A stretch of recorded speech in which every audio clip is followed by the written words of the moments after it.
Hello friends, welcome to online study bytes. मैं हूं प्रतीक्षा और साइंस का चैप्टर 4 हम पढ़ रहे हैं। ये क्लास 7 की बुक है। तो चलिए देख लेते हैं इम्पॉर्टेंट पॉइंट्स। और वीडियो अच्छा लगे तो प्लीज़ लाइक एंड शेयर करना मत भूलिएगा। और नए हैं तो चैनल को सब्सक्राइब कर लीजिए। ये आपके यूपी टेट हो या सुपर टेट हो या कोई भी टेट हो, ईवीएस का जो पार्ट है या साइंस का जो पार्ट है उसमें आपको क्वेश्चंस यहाँ से मिल सकते हैं। तो इन वीडियोस को ज़रूर देखें। डिस्क्रिप्शन में आपको सभी का लिंक मिल जाएगा और आप प्लेलिस्ट पे जाकर चेक कर सकते हैं। तो चलिए स्टार्ट करते हैं। हमारा आज का जो चैप्टर 4 है वो है भौतिक एवं रासायनिक परिवर्तन, और देख लेते हैं हम इनके इम्पॉर्टेंट पॉइंट्स। हे लर्नर्स, अगर आप सीटेट या रीट की तैयारी कर रहे हैं तो आप अनअकैडमी के प्लस कोर्स के साथ जुड़ सकते हैं। यहाँ पर आपको मिलते हैं से फीचर्स जो आपकी तैयारी को और बेहतर बनाते हैं। इसके साथ ही अनअकैडमी आप लोगों के लिए लेकर आया है एक कंप्लीट बैच कोर्स जो कि रीट पर आधारित है। यानी कि अगर आप रीट का एग्ज़ाम देने जा रहे हैं तो आप इस कोर्स को ज्वाइन कर सकते हैं। ये जो कोर्स है ये प्राइमरी लेवल के कैंडिडेट्स के लिए है जो प्राइमरी लेवल का एग्ज़ाम देने जा रहे हैं। ये कोर्स 11 जनवरी से स्टार्ट होगा और इसमें हर सब्जेक्ट की तैयारी बारीकी से करवाई जाएगी। हर एक टॉपिक पर फोकस किया जाएगा। CDP, maths, English, Hindi, EVS सभी सब्जेक्ट्स के जो सिलेबस है पूरा आपको कंप्लीट करवाया जाएगा इस कोर्स में। आप आज ही एनरोल करा सकते हैं। इसका जो लिंक है आपको डिस्क्रिप्शन में मिल जाएगा। इसके अलावा लास्ट मिनट रिवीजन सीरीज़ आप लोगों के लिए लेकर आए हैं अनअकैडमी की तरफ से। और ये जो सीरीज़ है ये है सीटेट 2021 की, और ये करवाई जाएगी आपको हिमांशी सिंह के द्वारा। ये जनवरी 11 से जनवरी 30 तक चलेगी और इसका जो टाइमिंग है ये 5 बजे का है। तो आप अपनी तैयारी कर सकते हैं लास्ट मिनट रिवीजन कोर्स की, और आप इस कोर्स को बिल्कुल फ्री पढ़ सकते हैं अनअकैडमी पर। और इसके लिए आपको एक अनलॉक कोड देना होगा जिसमें आपको लिखना होगा प्रतीक्षा टेट। आप अगर प्रतीक्षा टेट लिखते हैं इस कोर्स को अनलॉक करने के लिए तो आप इसे फ्री में ज्वाइन कर सकते हैं। इसके अलावा आप कोई भी पेड कोर्स ज्वाइन करते हैं तो वहाँ पर आपसे रेफरल कोड पूछा जाता है जिसमें भी आप प्रतीक्षा टेट लिखकर 10% का डिस्काउंट पा सकते हैं।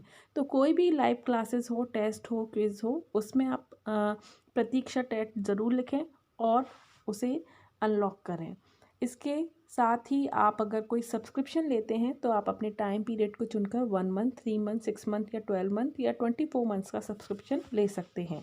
आपको आपकी तैयारी के लिए कितना समय चाहिए उसके अकॉर्डिंग आप कोई भी मंथ चुनकर उसका सब्सक्रिप्शन लीजिए। और आपको बार बार सब्सक्रिप्शन लेने की ज़रूरत नहीं है। आप एक बार अगर सब्सक्रिप्शन लेते हैं, माना आपने 6 महीने का सब्सक्रिप्शन लिया, 6 महीने के अंतर्गत जितने भी कोर्सेज अनअकैडमी लेकर आएगा, जितने भी एजुकेटर्स उस कोर्स से रिलेटेड पढ़ाएंगे वो सारे आपके फ्री होंगे। आपको बार बार हर बैच के लिए, हर कोर्स के लिए पे नहीं करना होगा उन 6 महीने के अंदर अंदर। तो आप एक बार पे करके अनअकैडमी के हर कोर्स का फ़ायदा उठा सकते हैं। तो India's best educators for all subjects, all batches, one subscription.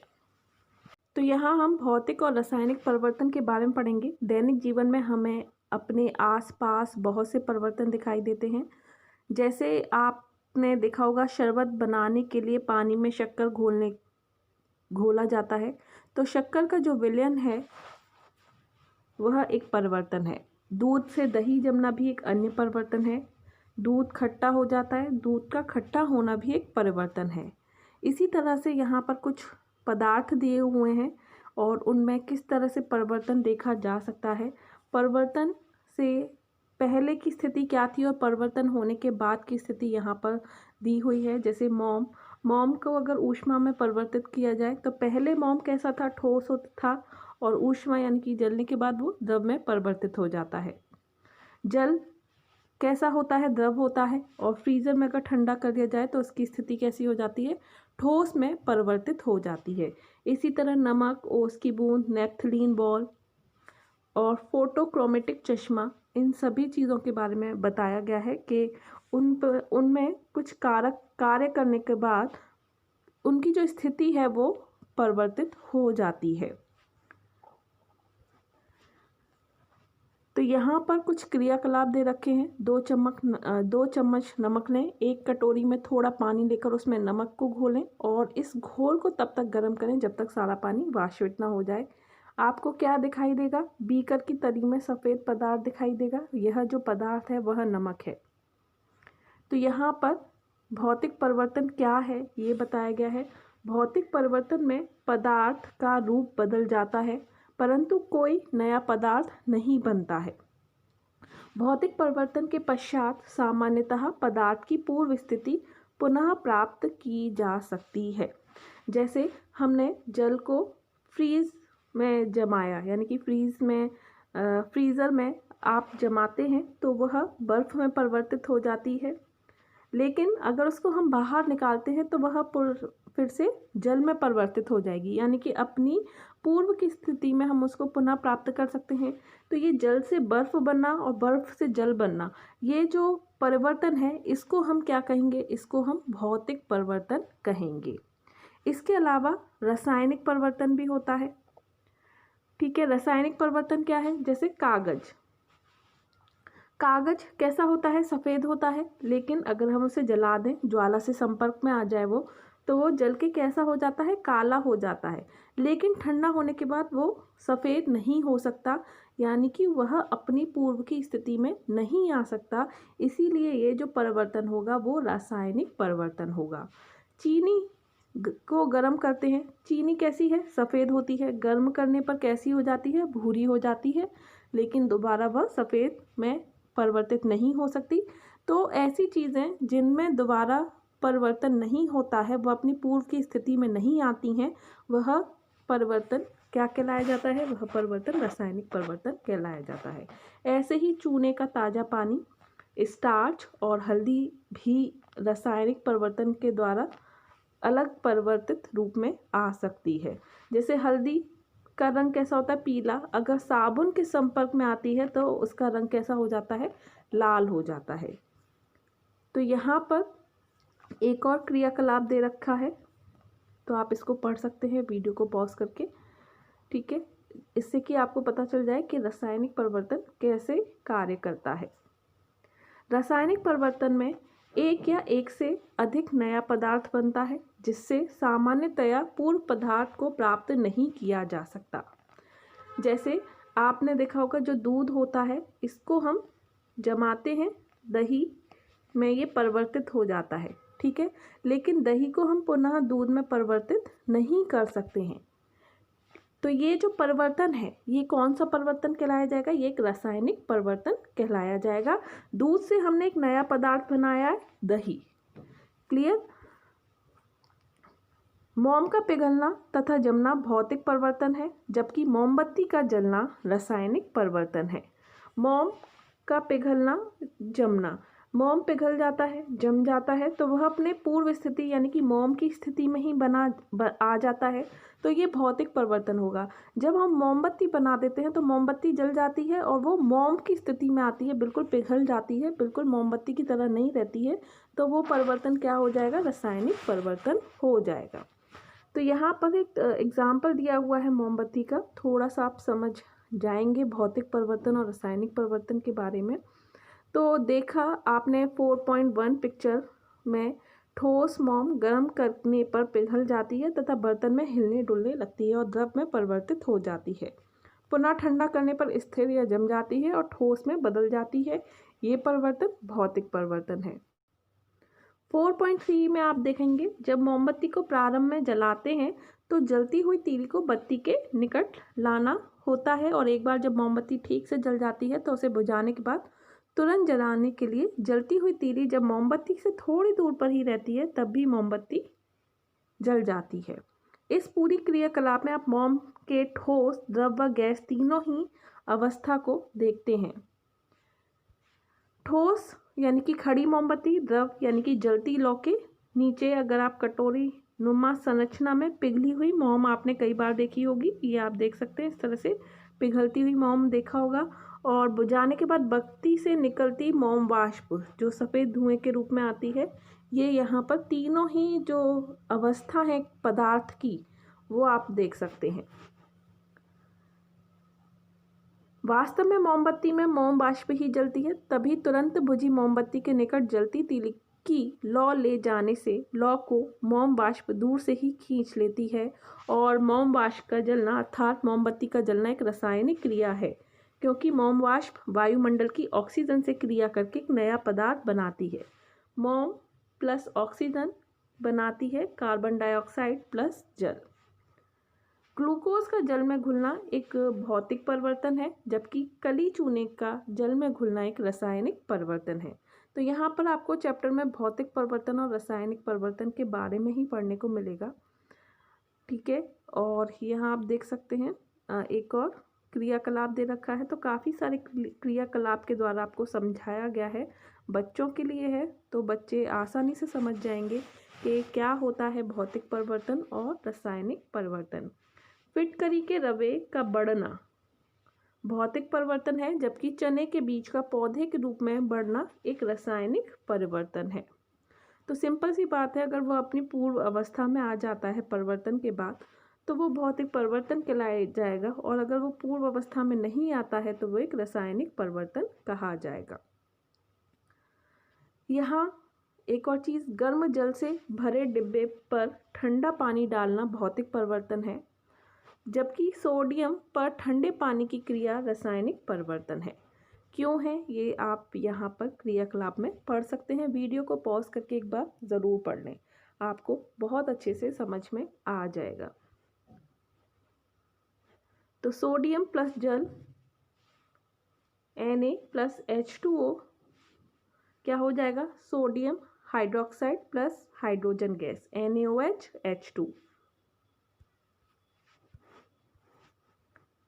गंदे जूते पर जब हम पॉलिश लगाकर थोड़ा सुखाकर ब्रश से रगड़ देते हैं तो पॉलिश की मोम के कारण उसकी सतह चिकनी हो जाती है और वह चमकने लगते हैं। जब तुम वापस स्कूल से घर जाते हो तो जूते पर रास्ते भर की धूल मिट्टी पानी आदि के कारण जूते की सतह खुरदुरी हो जाती है और पुनः गंदी हो जाती है।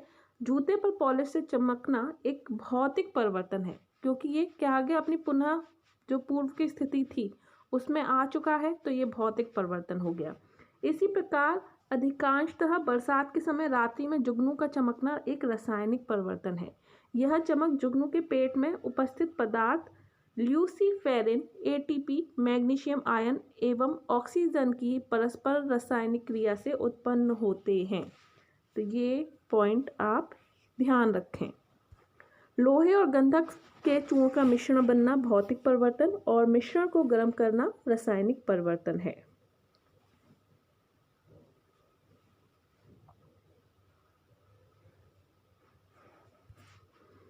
चीनी का जल में बना शरबत मीठा होता है, जबकि चीनी जलने पर कड़वी हो जाती है। ये भी पॉइंट याद रख सकते हैं। गर्म करने पर लोहे का लाल होना भौतिक परिवर्तन, जबकि लोहे में जंग लगना रासायनिक परिवर्तन है। ये आप समझ गए होंगे। गर्म करते हैं तो लोहा लाल हो जाता है, लेकिन ठंडा होने पर वह अपनी पुनः पूर्व की स्थिति में आ जाता है। लेकिन जब जंग लग जाती है तो वह अपनी पूर्व की स्थिति में नहीं आ पाता है, तो वह एक रासायनिक परिवर्तन है।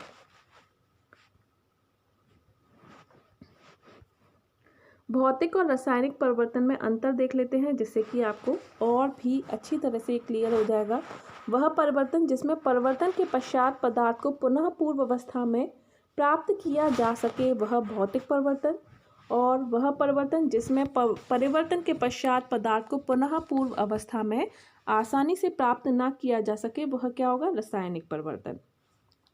भौतिक परिवर्तन में परिवर्तन के पश्चात कोई नया पदार्थ नहीं बनता, बल्कि वह पूर्व की स्थिति में आकर अपना पुराना पदार्थ का जो रूप होता है वही ले लेता है। लेकिन रासायनिक परिवर्तन में एक नया पदार्थ बनता है।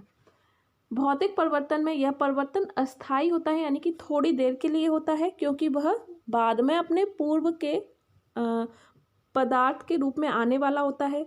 लेकिन रासायनिक में क्या होता है, यह परिवर्तन स्थायी होता है, क्योंकि वह अपने पूर्व के जो पदार्थ है उसमें नहीं होता, क्योंकि वो एक नया पदार्थ बन चुका होता है। तो ये स्थायी हो गया। परिवर्तन के पश्चात पदार्थ के भौतिक गुण, अवस्था, रंग आदि में परिवर्तन संभव है, किंतु रासायनिक गुणों में नहीं है। लेकिन रासायनिक परिवर्तन में परिवर्तन के पश्चात पदार्थ के भौतिक तथा रासायनिक दोनों गुण बदल जाते हैं। क्लियर? भौतिक परिवर्तन सामान्यतः उत्क्रमणीय होते हैं, जबकि रासायनिक परिवर्तन सामान्यतः अनुत्क्रमणीय होते हैं।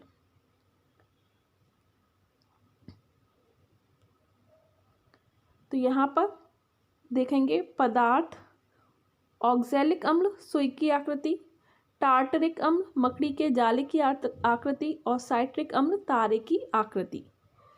कॉपर सल्फेट के क्रिस्टल प्राप्त करना। एक बीकर में आप लगभग एक पानी लें, उसमें कुछ बूंद सल्फ्यूरिक अम्ल की डालें, जल को गर्म करें। जब यह उबलना प्रारंभ करे तो उसमें कॉपर सल्फेट का चूर्ण डालते जाएं और चम्मच की सहायता से घोलते जाएं।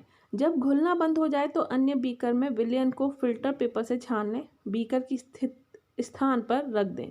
ध्यान रहे वह हिले डुले नहीं। कुछ दिन बाद आपको कॉपर सल्फेट के क्रिस्टल बीकर पर की तली में दिखेंगे। क्रिस्टलीकरण भौतिक परिवर्तन का एक उदाहरण है।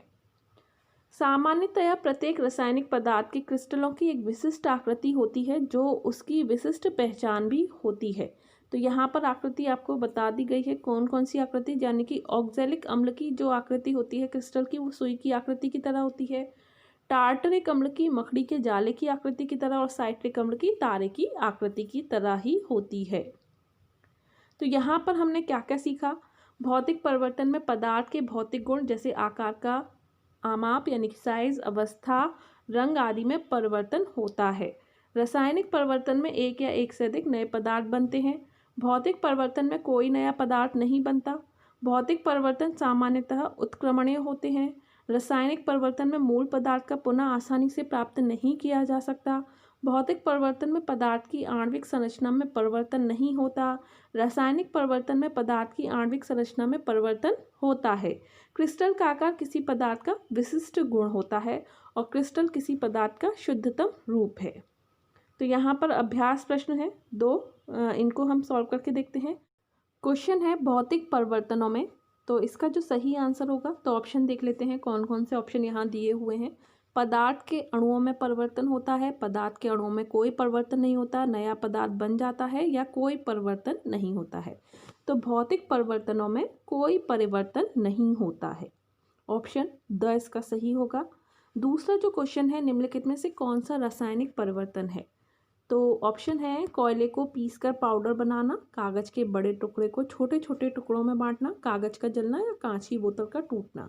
सही आंसर क्या होगा? कागज का जलना। कागज जलने से पहले कैसे रंग का होता है? इस सफ़ेद रंग का, लेकिन जलने के बाद कैसा हो जाता है? ब्लैक हो जाता है, काला हो जाता है, और उसको हम पुनः सफ़ेद रंग में नहीं परिवर्तित कर सकते।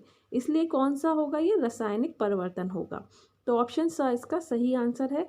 और इसी के साथ यहाँ पर हमारा चैप्टर एंड होता है, वीडियो भी एंड होता है।